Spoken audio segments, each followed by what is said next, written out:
3 weeks after I buried my husband, James, I found something that changed everything.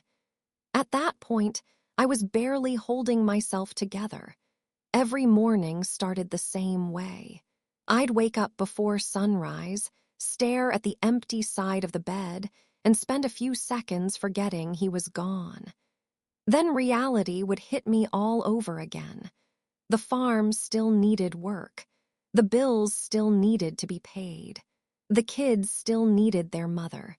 So I kept moving. Not because I was strong, because I didn't have a choice. One night, after everyone had gone to sleep, I walked into James's office looking for tax documents. I wasn't searching for answers. I wasn't investigating anything. I was just trying to organize the mess he left behind. That's when I found the folder. It was hidden behind several old binders at the back of a drawer. The moment I opened it, something felt wrong. Inside was a property transfer document carrying James's signature. The date immediately caught my attention. According to the paperwork, James had signed it 6 months earlier. 6 months earlier, James had been in a hospital bed fighting for his life. There were days when he could barely keep his eyes open. There was absolutely no way he could have reviewed complicated legal documents. I remember sitting there for nearly an hour staring at the paper, trying to convince myself there had to be a reasonable explanation. But deep down, I already knew something wasn't right. The next morning, I called Marcus Reed. Marcus wasn't just a lawyer. He had been James's best friend for almost 20 years. When he arrived, I handed him the folder without saying a word. He spent nearly 20 minutes reading every page. The longer he looked, the worse his expression became. Finally, he put the papers down. "Ayla, where exactly did you find this?" I told him. Then he pointed at the date. James couldn't have understood this document when it was signed. My stomach dropped. "What are you saying?" Marcus leaned back in his chair. "I'm saying somebody wanted this document to exist." The room went silent, because we were both thinking the same thing. Richard, James's older brother, the man who had recently shown up at my house claiming James left behind huge debts. The man who kept insisting I should transfer the farm before things got worse. The man who seemed far too interested in land that didn't belong to him. Marcus and I spent the rest of the day reviewing every financial record James left behind. Hours passed. Then Marcus found something shocking. Richard had lied there were no major debts. No second mortgage, no hidden financial disaster. Nothing. The farm was healthy, financially stable, profitable. I remember staring out the window at the fields James loved. And for the first time, I stopped seeing Richard as family. I started seeing him as a threat. A few days later, something happened that made everything even stranger. I walked outside one morning and found fresh tire tracks near the equipment barn. At first, I ignored it. Farm roads always had tracks. But later that afternoon, I noticed the lock on one of the storage sheds had been cut. Nothing appeared stolen, at least not at first. Then I realized something was missing. James's old filing cabinet. The cabinet wasn't valuable. It wasn't antique.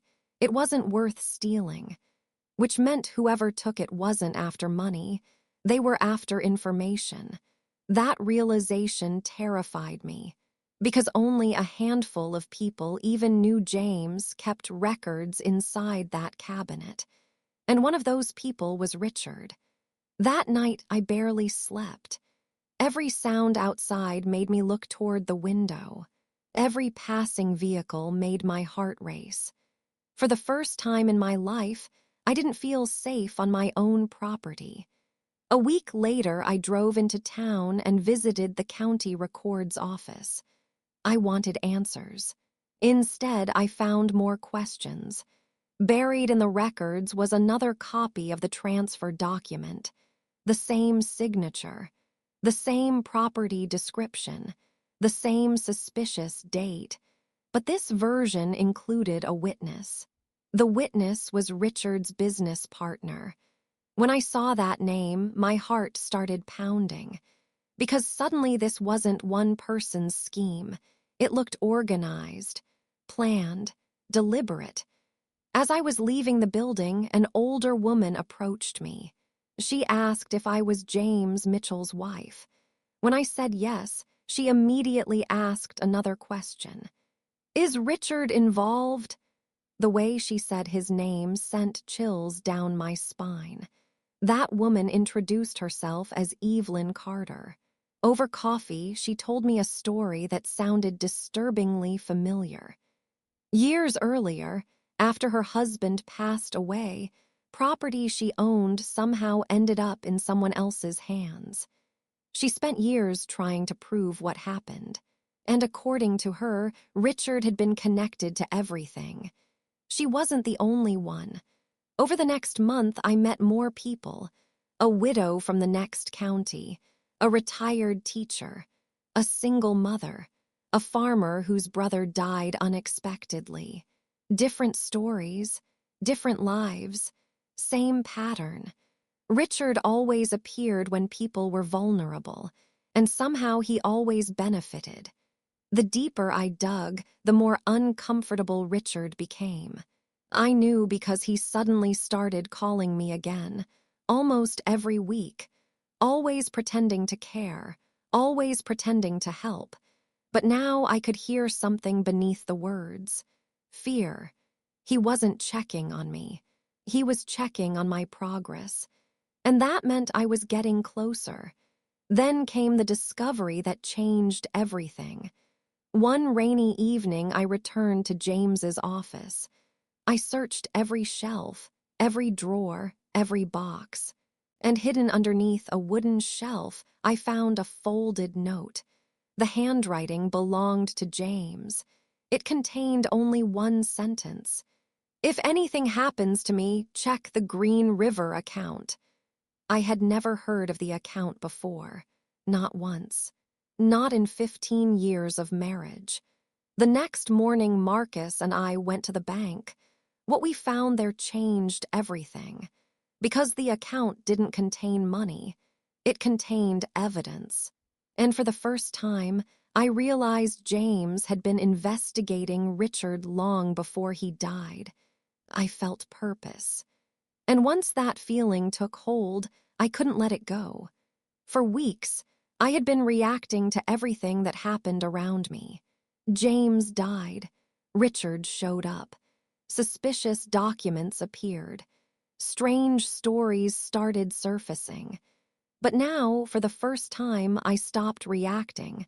I started planning. The next morning, I spread every document I had collected across my dining room table. Property records, bank statements, witness signatures, notes from conversations, everything. I spent hours looking for connections. At first, it just looked like a pile of paperwork. Then patterns started appearing. The same witness names showed up repeatedly. The same attorneys appeared on multiple transactions.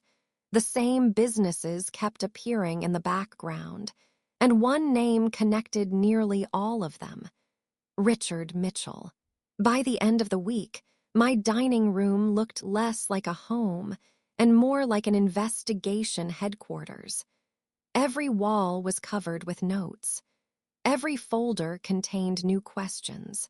The deeper I dug, the more convinced I became that James had discovered something before he died.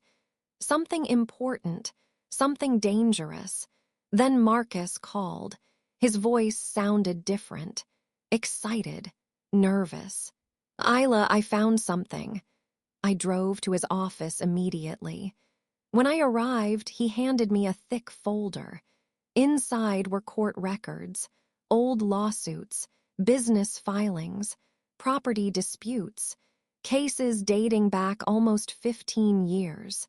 Most of them had never gone anywhere. Most lacked enough evidence. But they all shared one thing: Richard's name, not always directly. Sometimes through business partners, sometimes through shell companies, sometimes through relatives. But he was always there, always close enough to benefit, never close enough to get caught. I remember looking at Marcus and asking the question that had been haunting me for weeks. Why wasn't he stopped? Marcus sighed. Because nobody ever connected the dots. Those words stayed with me. Nobody connected the dots. Every victim thought they were alone. Every victim thought their situation was unique. Nobody saw the entire picture. Until now.